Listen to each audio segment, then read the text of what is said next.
क्षेत्र राजनीतिक हो या प्रशासनिक, फिल्म जगत हो या सामाजिक, बंधन समाचार के माध्यम से हर क्षेत्र से जुड़े लोगों को आपसे मिलाने के लिए हम लेकर आते हैं हमारा प्रोग्राम रूबरू, और हम देते हैं आपके हर सवालों के जवाब।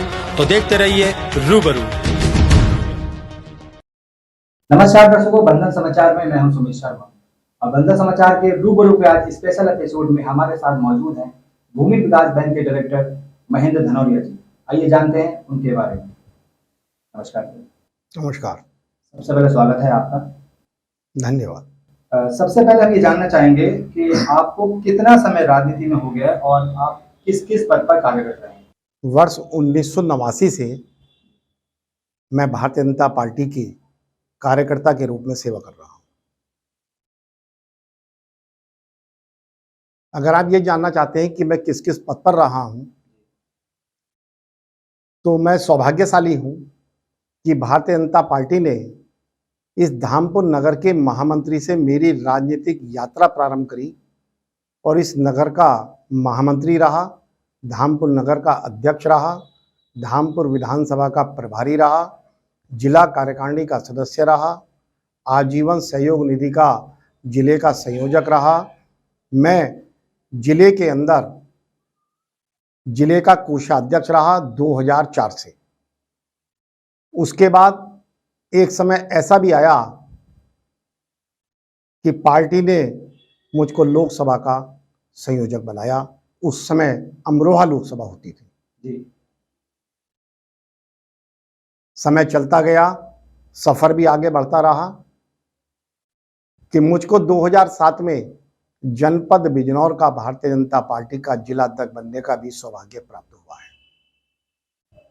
लेकिन ये यात्रा सहने सहने आगे बढ़ती रही और परिणाम ये हुआ कि 2010 तक मैं जिला अध्यक्ष रहा। उसके बाद कुछ समय के लिए बीच में ब्रेक लगा। मैंने इंतजार करा और परिणाम ये हुआ कि 2016 में मुझको सहारनपुर का प्रभारी बनाकर, जिला प्रभारी बनाकर संगठन ने भेज दिया। साथ ही साथ मुझको पश्चिमी उत्तर प्रदेश का उपाध्यक्ष बनाया। उस समय पश्चिमी उत्तर प्रदेश के अध्यक्ष श्रीमान भूपेंद्र चौधरी जी हुआ करते थे। मैंने उनके साथ उपाध्यक्ष रहते हुए संगठन में कार्य किया है। यह यात्रा भी आगे चली। परिणाम ये हुआ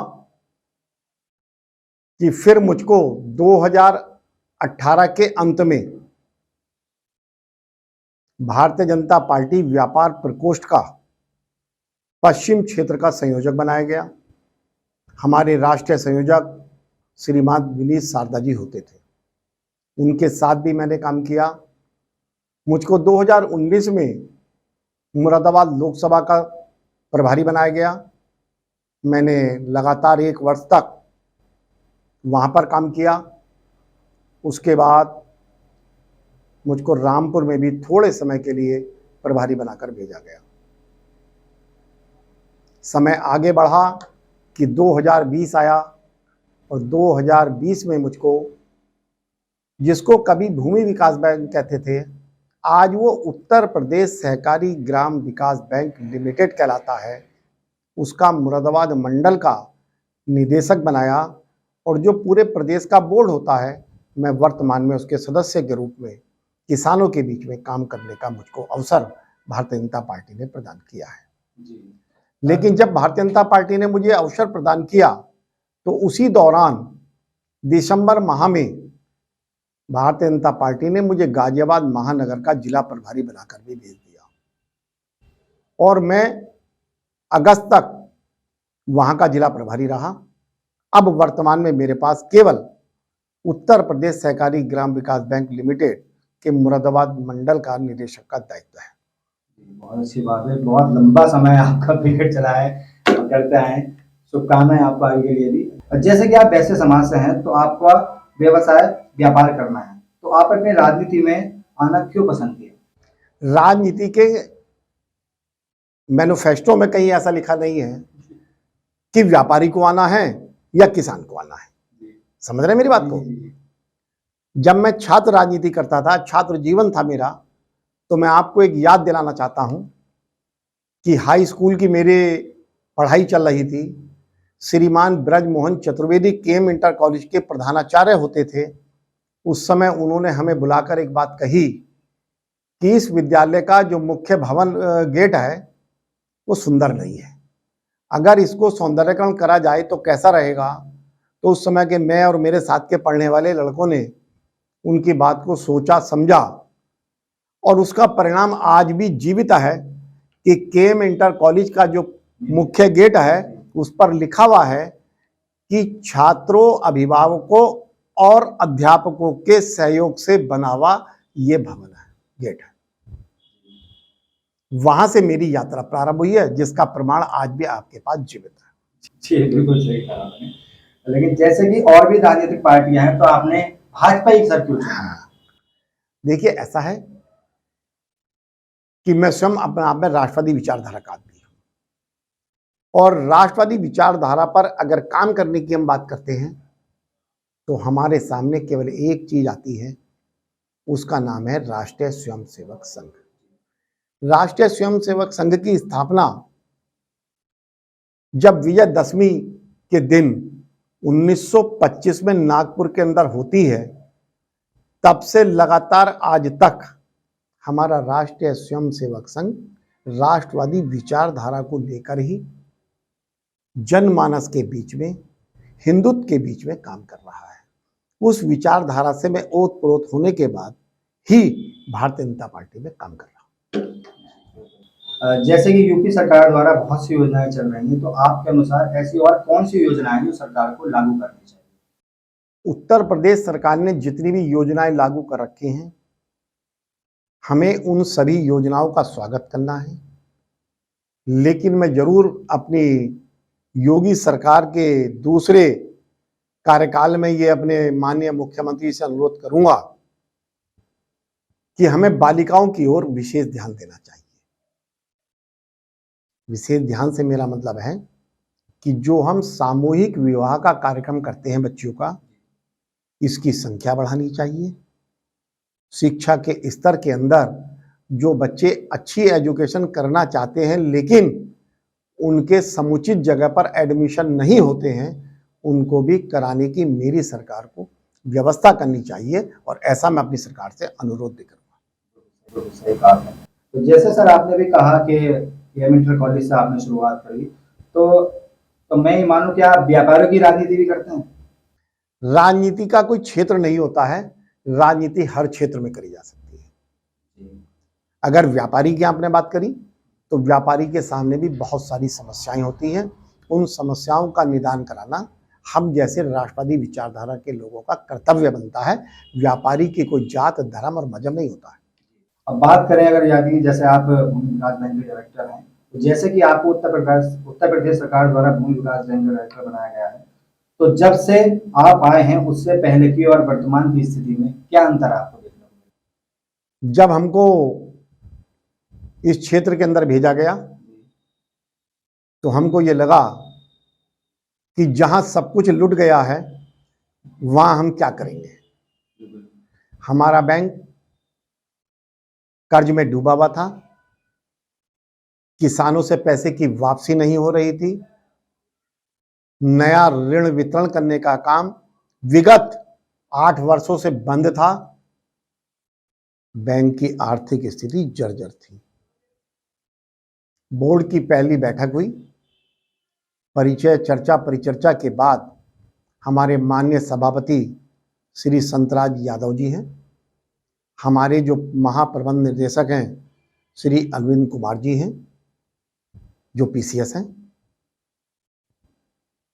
और संयोग की बात है कि मैं चूंकि कॉमर्स का स्टूडेंट रहा हूं, बैंकिंग को जानता हूं, इसलिए वहां मुझे काम करने और समझने का अवसर मिला।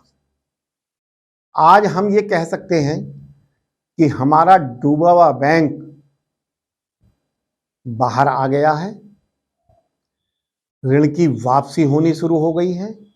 नाबार्ड से जो हमने कर्जा ले रखा था उसकी किस्तों की अदायगी समय से होने के बाद भी अतिरिक्त किस्तें हम दे चुके हैं।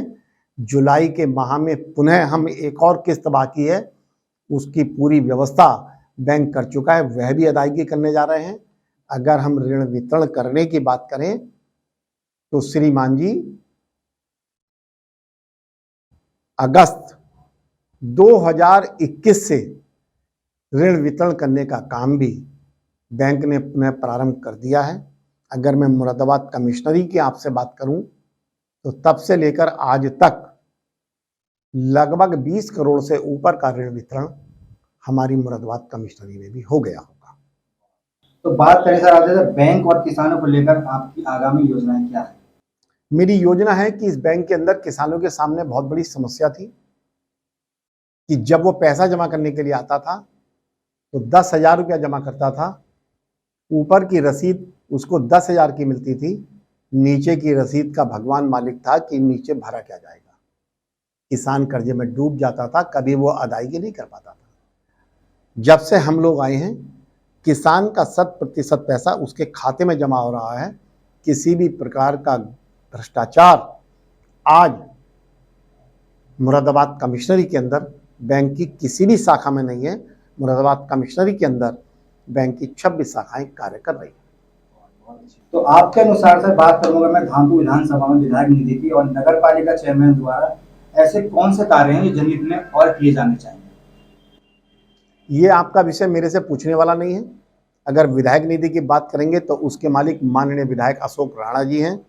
अगर नगर पालिका क्षेत्र की बात करेंगे तो उसमें विकास के काम करने का काम हमारे चेयरमैन राजू गुप्ता जी का है। नहीं वो तो आपकी बात ठीक है, लेकिन अगर यदि कोई ऐसी चीज जो जनहित के लिए होनी चाहिए मैं उसकी बात कर रहा हूँ। देखिए जनहित की अगर हम बात करें तो मैं विधायक अशोक राणा जी से संपर्क करूंगा और उनसे ये अनुरोध करूंगा कि धामपुर में बच्चों को खेलने के लिए एक अच्छे स्टेडियम की वो व्यवस्था कराएं। और मैं अगर नगर पालिका क्षेत्र की बात करूं तो अगर मैं नगर पालिका क्षेत्र की बात करूं तो आज धामपुर नगर पालिका क्षेत्र के अंदर घरों के अंदर गैस की पाइपलाइन पड़नी चाहिए जो आम जन से जुड़ी हुई है, उसकी उनको सरकार से मांग करनी चाहिए। जी बिल्कुल सही कहा आपने सर। तो अंत में सर हमारे चैनल के माध्यम से आप दर्शकों को क्या संदेश देना चाहिए? मैं केवल आपके चैनल के माध्यम से एक संदेश देना चाहूंगा कि पत्रकारिता क्षेत्र एक ऐसा क्षेत्र है जिसे खोजी शब्द भी कह सकते हैं। और जिस समय पत्रकार नहीं होते थे तो मुझे तो उस समय का भी याद है कि त्रेता के अंदर एक नाम होता था नारद जी का। तो नारद जी पत्रकार थे, इधर का समाचार उधर पहुंचाने का काम करते थे। शब्द का गलत प्रयोग किया गया था। आज आपका भी यही काम है कि कहां क्या हुआ वो आम जन को कैसे पता चले। आपकी भी इस चैनल के माध्यम से मैं ये कहना चाहूंगा कि निष्पक्ष भूमिका होनी चाहिए, सत्य को सत्य कहने का साहस होना चाहिए। मैं तो इतना ही अनुरोध करूंगा। जी बहुत बहुत धन्यवाद आपका और बहुत बहुत शुभकामनाएं आपको। धन्यवाद। धन्यवाद। धन्यवाद। तो ये थे हमारे साथ भूमि विकास बैंक के डायरेक्टर महेंद्र धनौजिया जी। मिलते हैं अगले एपिसोड में एक और नए मेहमान के साथ। तब तक बने रहें और देखते रहें बंधन समाचार।